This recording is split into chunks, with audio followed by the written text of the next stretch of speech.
বিসমিল্লাহির রহমানির রহিম। প্রথমে আপনার চ্যানেলের কলা কুশলী সহ আপনাকে ধন্যবাদ। জিঞ্জিরা ইউনিয়ন সারা বাংলাদেশের একটা ঐতিহ্যবাহী এবং ঐতিহাসিক একটা ইউনিয়ন। এই ইউনিয়নে 3.5 লাখ লোকের বসবাস, 75 থেকে 80 হাজার ভোটার। ঢাকার পাশে হয়েও এটা একটা বাতির নিচে একটা অন্ধকারের মতো অবস্থা। এখানে নানাবিধ সমস্যা, যে সকল সমস্যাগুলো না বললেই নয়। সবচেয়ে বড় সমস্যা হচ্ছে মাদক। মাদকে সয়লাভ হয়ে গেছে সারা জিঞ্জিরা ইউনিয়ন। আমারই কেউ আত্মীয় স্বজন, আপনার আত্মীয় স্বজন, সবারই ভাই ব্রাদার কেউ না কেউ এই কর্মের সাথে জড়িত। অতএব এটাকে নির্মূল করতে হলে আমাদের একটা সামাজিক আন্দোলন দরকার, একটা সামাজিক বিপ্লব দরকার। সেই সামাজিক বিপ্লব এবং আন্দোলন সৃষ্টি করতে হলে সকলের সম্পৃক্ততা দরকার। এটা যেমন সত্য, ঠিক তেমনি ময়লা আবর্জনায় অলি গলিতে যেভাবে ময়লা আবর্জনা পড়ে আছে, ডাস্টবিনের অভাবে বা সঠিক নিষ্কাশনের অভাবে, সেই সঠিক নিষ্কাশনটা যদি ঠিকমতো করা যায় তাহলে ময়লা আবর্জনা পরিষ্কার হবে এবং একটা ক্লিন জিঞ্জিরা ইউনিয়ন পাওয়া যাবে। আমরা অত্রতত্রভাবে যত্রতত্রভাবে আমাদের যে অটো রিক্সাগুলো আছে যেভাবে চলাচল করছে, প্রতিনিয়ত দুর্ঘটনার শিকার হচ্ছে, যে কারণে যানজটের সৃষ্টি হচ্ছে। সঠিক নেতৃত্ব না থাকার কারণে, সঠিক ব্যক্তিত্ব না থাকার কারণে, সঠিক চেয়ারম্যান না থাকার কারণে আজকে এই ধরনের সমস্যাগুলো হচ্ছে। আমাদের জলজটের একটা সমস্যা, জলবদ্ধতা। অল্প বৃষ্টি হলেই রাস্তাঘাট ডুবে যায়। একদম অপরিকল্পিতভাবে ড্রেনেজ ব্যবস্থাগুলো করা হয়েছে।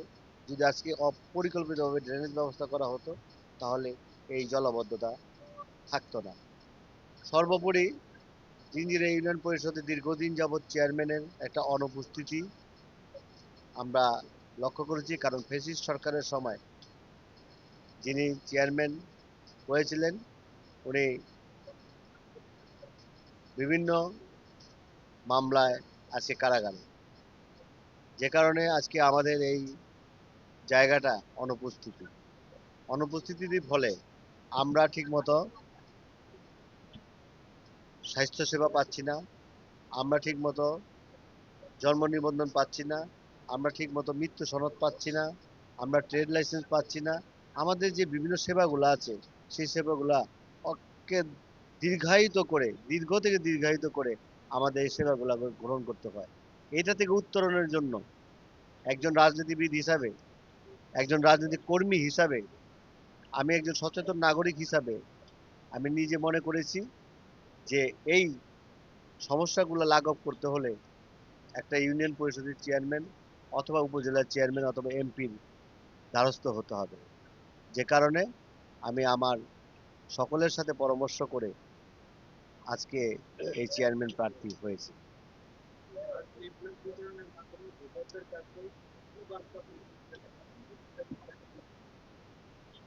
ভোটারদের সাড়া ইনশাল্লাহ আমি ব্যাপক পরিমাণ পাচ্ছি। আপনারা জানেন মানুষ এখন আর অসচেতন নয়, প্রত্যেকটা মানুষই সচেতন। একজন রিক্সাওয়ালা, একজন ঘাটমাঝি, একজন শ্রমিক, একজন কুলি থেকে শুরু করে সকল সকল প্রান্তের মানুষই, কৃষক, শ্রমিক, জনতা, ছাত্র, ব্যবসায়ী, পেশাজীবী, প্রত্যেকটা মানুষই সচেতন। অতএব যারা সচেতন এবং প্রত্যেকটা মানুষ যেহেতু সচেতন, সেহেতু আমাকে কেন ভোট দিবে বা আমাকে কেন ভোট দেওয়া দরকার সেটা তাদের উপরে একটা দায়িত্ব আছে।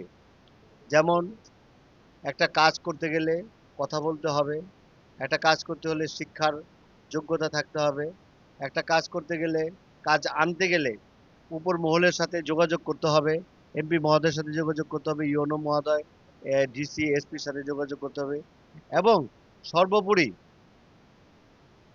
একজন নিষ্ঠাবান, সৎ একজন ব্যক্তিত্ব দরকার। সেই ক্ষেত্রে আমাকে যদি যোগ্য মনে করে, আজকে সেই লিফলেটের মাধ্যমে সেই প্রচারটা আমরা ঘটিয়েছি। ইনশাল্লাহ আমি ব্যাপক সাড়া পেয়েছি।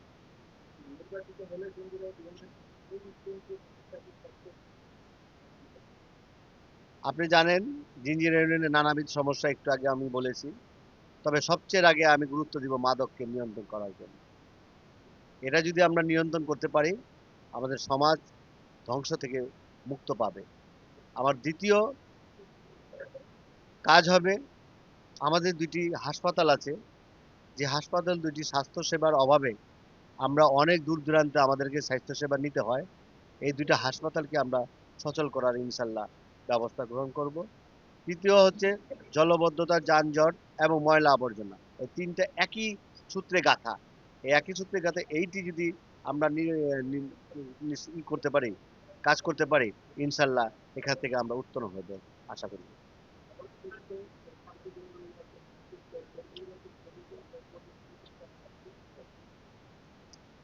যেহেতু আমাদের সরকার, বিএনপি সরকার, অবাধ এবং নিরপেক্ষ নির্বাচনের মাধ্যমে একটি জনগণের প্রত্যক্ষ ভোটে আজকে নির্বাচিত হয়েছে, আমি বিশ্বাস করি আমার সরকার কোনো অবস্থাতেই তাদের নিরপেক্ষতা হারাবে না এবং নিরপেক্ষ, অবাধ এবং সুষ্ঠু নির্বাচনের মাধ্যমে যদি ইউনিয়ন ইলেকশনটা হয়, ইনশাল্লাহ আমি মনে করি যে সঠিক নেতৃত্ব বের হয়ে আসবে। ধন্যবাদ সবাইকে, আপনাদের সকলকে ধন্যবাদ।